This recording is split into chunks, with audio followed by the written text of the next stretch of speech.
Under the scope. Hey everybody, Jared and Shane, that's me. We're back.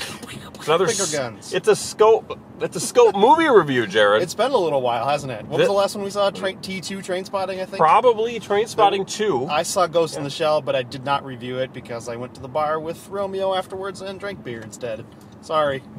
Did you like that movie, by the way? I kind of did. I didn't love it, but I kind of liked it. Kind of liked it. Well, we're not here to talk about Ghost in the Shell. That's old news. We are here to talk about the upcoming summer movie. Yeah, we're talking summer movies already. King Arthur, Legend of the Sword. You told me that's what it was called. I just would call it King Arthur. It's obviously meant to be the first in a series of King Arthur films. Yes. Because every film that comes out now is the start of a new series, right? It is. At least hopefully. And guess what, Jared? Yes. It's a summer movie, but right now, looking at my temperature, I'm getting 34 degrees. And you promised... Oh, we forgot to don our uniforms for this Oh, yes, review. we got free hats. King Arthur hats. Aren't we styling? We're in. They forced me to take it. She goes, I'm taking a photo op later, and you've got to wear this hat. Meanwhile, our people blocked us from the photo, so... Sad days. So, Jared, I'm not sure what this movie is about. It might be about some king and a round table, maybe a Merlin or two. Yeah. Is that fair? So, yeah, this is filmmaker Guy Ritchie's take on We know Guy Ritchie. We do. Known for Snatch. Indeed. What else is he known for? Lock, Stock, and Two Smoking Barrels. Correct. Marrying the Sherlock Madame? Holmes series. With, yeah. With Robert Downey Jr. Robert Downey Jr. and Jude Law. Correct. Also in this film. So this is his stylized take on the English legend of King Arthur and the sword, Excalibur, Correct. if you will. So, you know, I don't know. The story is basically you've got King Uther, who is Arthur's father, played by Eric Bana. Faces it's like some big war between the humans and the mages, and there's like Mordred, the sorcerer, who's got giant elephants. They're attacking. There's a big fight. And He was a secondary character in Lord of the Rings, I think. Booted out of the cut to be brought into this movie. So Uther goes in and whoops some ass with Excalibur and saves the day. But in the end, there's a showdown between him and his brother, whose name I still cannot remember, Vortigern or something like that. It doesn't matter. Like that. It doesn't matter. Played by Jude Law. Mm-hmm. Jude Law basically ends up killing the king and usurping the throne. Correct. Arthur is a young boy at this time, and he is sent downriver to save himself. Not in a van down by the river, but a boat down by the river. A skiff, if you will. A skiff. Yeah, I think they even called it a skiff, didn't they? And as you probably can guess, Arthur will grow up, and he will grow into the form of Charlie Hunnam. Handsome. He will buff. Work out. He will learn kung fu. He'll learn how to. He will learn the grift. Say he's a grifter. He'll show some razzle dazzle. Razzle dazzle, and eventually he will, of course, enter the story and pull the sword from the stone and cause all kinds of trouble, and there'll be a big conflict in the end. He wants to take back his... Reluctantly take back Londonia, or whatever it was called? Well, Londinium is the city, yeah, but Camelot is the actual kingdom, I guess. Where the castle is, I don't know. Yes. So that's basically your story. Yeah, I mean, it's... There's some magic along the way. There's a rowdy bunch of cohorts. Yep. I mean, it's as if you would take a Guy Ritchie movie. Yeah. You throw in Lord of the Rings. Yep. You throw in Game of Thrones. Correct. You throw in Aidan Gillen from Game of Thrones. Littlefinger. He's in this movie. Little touch of old school sword and sorcery movies from the 80s. Yep. You throw in the I think it's the Mac app Dark Souls, which is because you've got some serious video game spinneroonies. You throw that into a Vitamix blender. Yep. And then you throw in some Charles Dickens. Not quite steampunk, but getting there. Oh, you throw in A Knight's Tale, because A Knight's Tale was sort of that modern-esque take on living in medieval times, correct? Yes, even though this would technically be pre-medieval. This would be Middle Ages, before that? I don't know. Yeah, there's Vikings, too. Forgot to mention the Vikings. You spin it all together, and you get this film. Correct. I mean, you really do. So, I have to say that neither Jared or I were particularly hopeful for this film. And, we like to go into films being with a blank slate. And we've liked Tabula rasa. We've liked other Guy Ritchie films in the Sure. past. So we didn't really know what to expect. And I came out of it, I mean, I'll be honest, I didn't hate the film. I didn't hate it. Yeah. But there's a lot going on. And it's a mixed bag of tones for sure. like, if you rank it compared to any of the Transformers movies, I liked it better than any of the Transformers movies that I saw.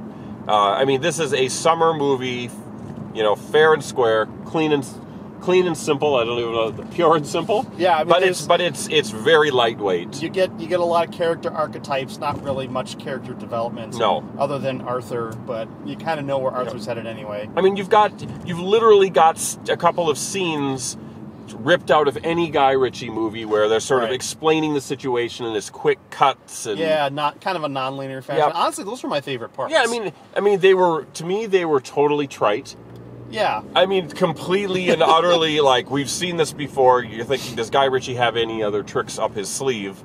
Because he's been doing this in every film pretty much that he's ever done. Quick cuts, kind of aggressive camera work. But it's still fun and visually exciting. If he would have done this movie back in his heyday, I think that people probably would have been really impressed by a lot of what he did. Yeah. But the fact of the matter is he comes across as a one-trick pony. Honestly, I kind of agree with you. I mean, it's like, boy, I mean we don't have to see this. If you're in the mood for that, it's great. You know, it's like, I really want some Guy Ritchie type filmmaking right now. Perfect. Then serve this up. But not the entire film is like that either. No. It's really, to me, it was like almost two films mashed together. I think you've got kind of the more lighthearted romp adventure type. You know, you could have had circus music behind some of it sometimes.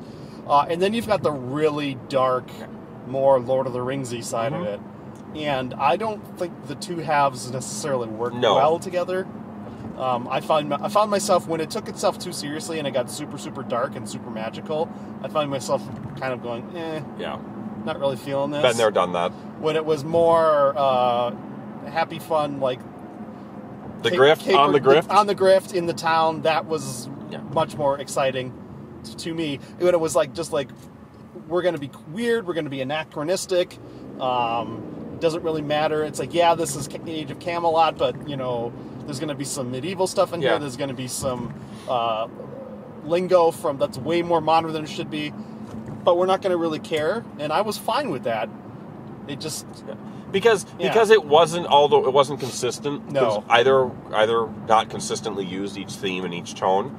It sort of took you out of the film. Yeah, and one of the major problems of this film is Arthur's kind of a dick. Yeah, he's not particularly likable. He's the reluctant hero, but it's even more than that. Yeah, he's just kind of a dick.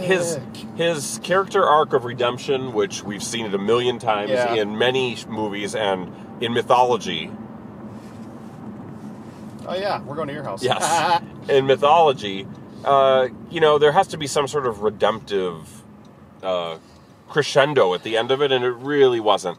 Yeah, it didn't seem earned. I mean, there's a scene early on where he's sort of captured by the king, and in order to coerce him to do something, he brings in the ladies from the brothel where he's raised, and one of them is who's apparently like his best person, the person he likes the most. I don't know if it was like his surrogate mother or whatever, but she's brutally killed in front of him, and it convinces him to do the thing so that nobody else gets killed.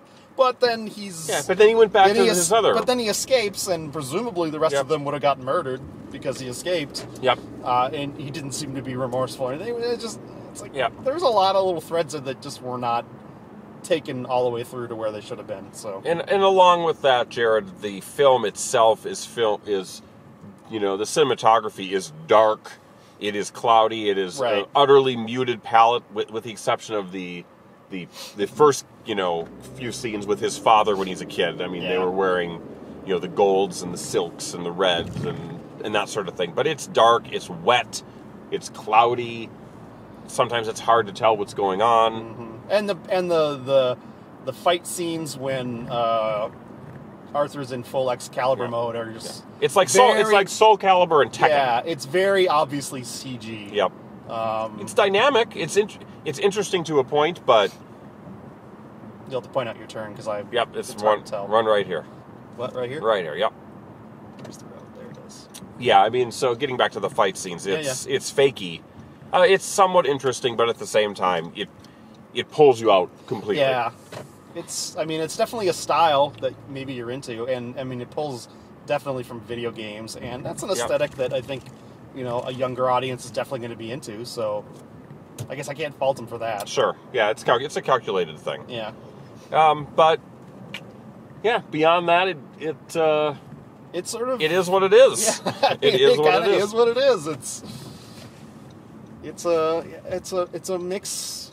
It's a mixed bag with a mix with whoa. Overshot a little bit. Oh, that's okay. What do you do? We'll take it out in post, Jared. No, we won't. Yeah, it's a mixed bag, and unfortunately, the mix. If you're thinking about it in terms of trail mix, Jared, a lot more raisins than M&Ms. Ooh, I like raisins though. Well, you are the devil. I know. We'll mull over that. You being the devil, the raisin to M&M ratio, and the score of King Arthur, Legend of the Sword, right now. The scope score is 1 3/4 star. So, our first summer movie is officially in the books, and it is 1 3/4 stars. Yeah. I don't know where that grades out, but it's like a C-. Yeah, I think it just doesn't all come together. As you might have known, or you will know in our summer scope movie preview. Yep. I think I might have picked this one as possibly one of the biggest bombs of the summer. After seeing it, my opinion isn't changed. I don't know if it'll be a bomb, but it definitely will underperform. Well, Jared. I mean, one of the ladies who walked out in front of us, they have the people there asking their opinion, and she said she was ready for the sequel. So maybe there's an audience out there for it. We're not it. Sorry. But we know a thing or two, so I'm comfortable with our decision. That's fine. And it's coming out a week after Guardians of the Galaxy Volume 2, so put that in your pipe and tough smoke competition. it. So, Jared, tell people how they can get in touch and interact with the Complete Culture cast. That's the scope. That's us. What do they need to do? You can like, comment, and subscribe down below. If you leave a nice comment, maybe we'll give you one of these nifty hats. Yeah, maybe we could send these out as swag for our listeners. I'm going to spin it. I will not put it back on after this. Nope. And the head lice has been gone for at least a week, so we're all good. So there you heard it. You heard it from Jared. Like, comment, subscribe down below. Keep watching for more Scope movie reviews. They're coming. I mean, this is our time of year, guys. Indeed. So yeah, let's go schedule out what we're going to be seeing in the next few weeks, and we'll wrap it up.